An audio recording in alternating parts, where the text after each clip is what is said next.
Hey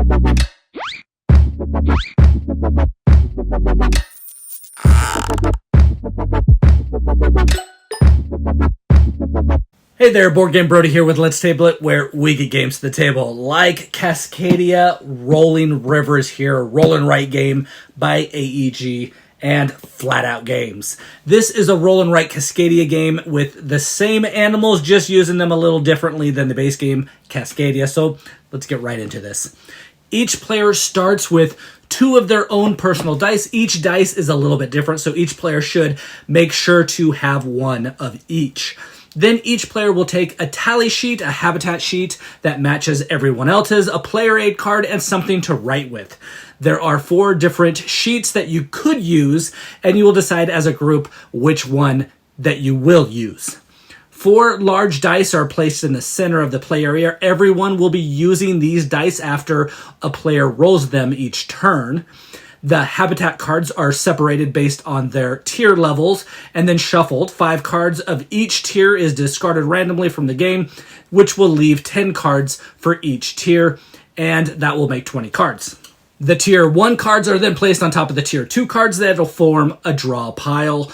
Then the first card is flipped over to the right of the draw pile, so it's face up. Completion cards are reshuffled and 4 are revealed and placed out from left to right. Blue cards are placed above where cards will come across, and brown cards will be placed underneath where the cards come across. The game is played over 20 rounds consisting of rolling dice, collecting wildlife, and optionally completing a habitat card.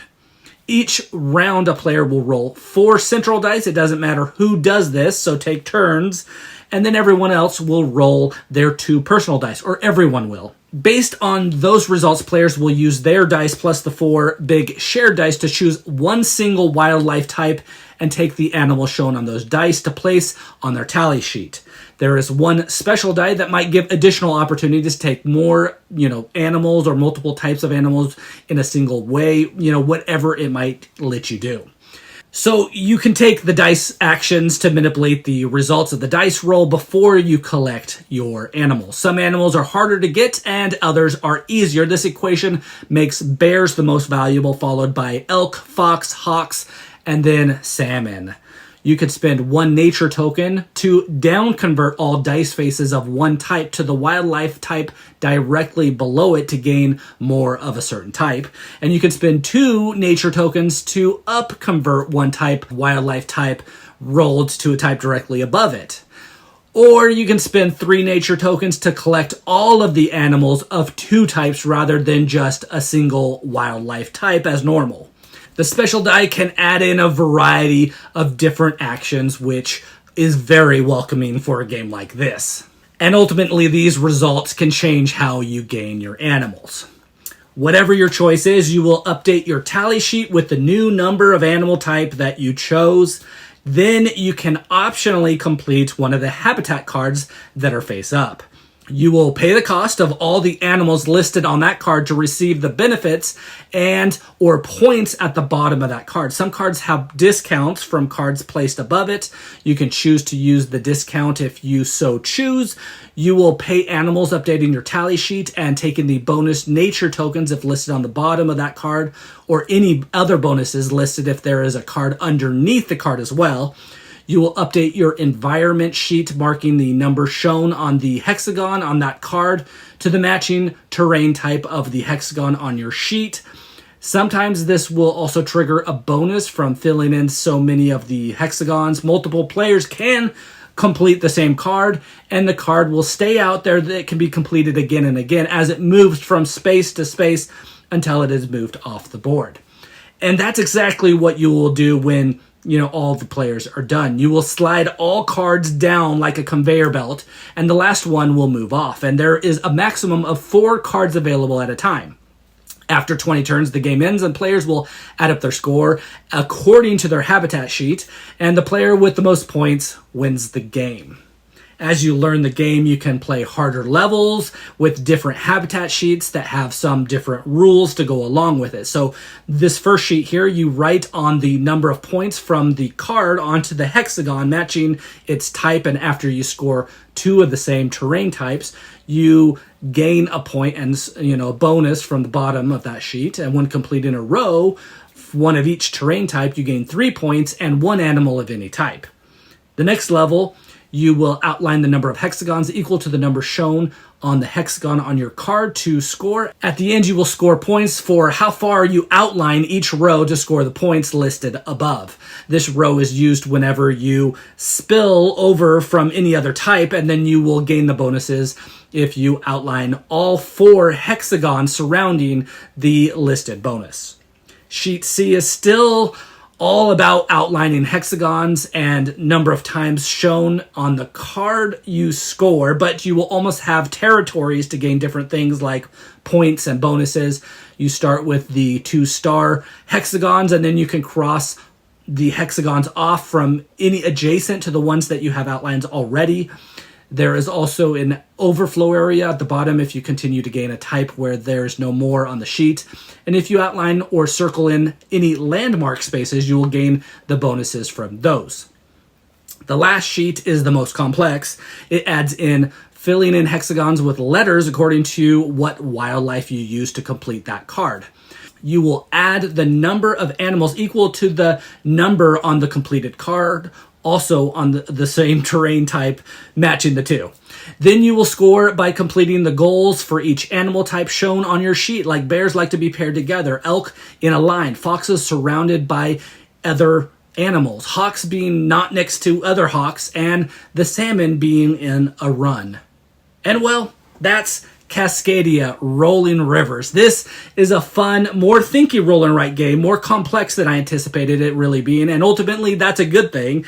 I was able to play it with my kids, but it was hard for them to understand how to use the nature tokens to up or down convert to get more of a certain animal type for that turn.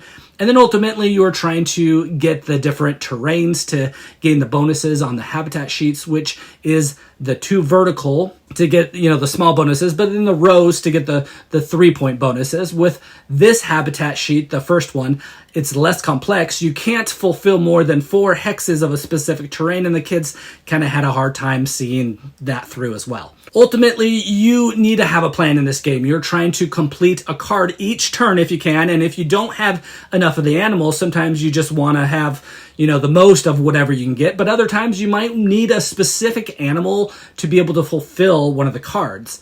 Then you want to time out your bonuses as well so that you get the most out of those. Sometimes these will give you animals that you need or ways to gain animals. If all else fails, look for the cards under the blue cards if there are any out there, and see if you can fulfill the cards with the less requirements to be able to do that. There are several options usually, but there will also be times where you really need certain animals and maybe your roll just doesn't pan out the way that you want. When this happens, you can up or down convert. That can be important. Paying 3 nature tokens to be able to take 2 animal types, that's an option as well. Fulfilling a bonus to gain a certain animal that you need is also an option. And there might be times where you just can't fulfill a card requirement that turn. And you just have to, set up for the next turn and be able to fulfill a card requirement again after you take advantage of bonuses that you want or need. Then going back to kind of the design, I like the 4 shared dice and then the 2 personal dice. I like the special die. It, gives different options that isn't shown or isn't available every round. Or, the dice with 2 options to help you get what you really want. I like how you can continue to fulfill the same card after it slides over, but then you don't really want to do that every time because you need, a good variety of different terrains to do the best on the habitat sheet. So you want, different stuff going there. There's a lot to think about, and you will find yourself thinking a lot in this game as there are a lot of options, and you're going to try to figure out which one is the best. And this sheet A, the less complex sheet, did require more thinking of your cards and animals. And then as you level up to other sheets, you will find yourself sometimes analyzing too much So sometimes you just need to, make a choice and go as you, make more complex games with those sheets. But this is a great game. It's different than the Cascadia base game, with the only things maybe being similar is the art and the animal types and using hexagons. There is the other Cascadia roll and write game. It's very similar to this one. Same rules, same animals, just a little bit different as far as the distribution of some of the rules here and there. The dice are a little bit different and bonuses change here and there.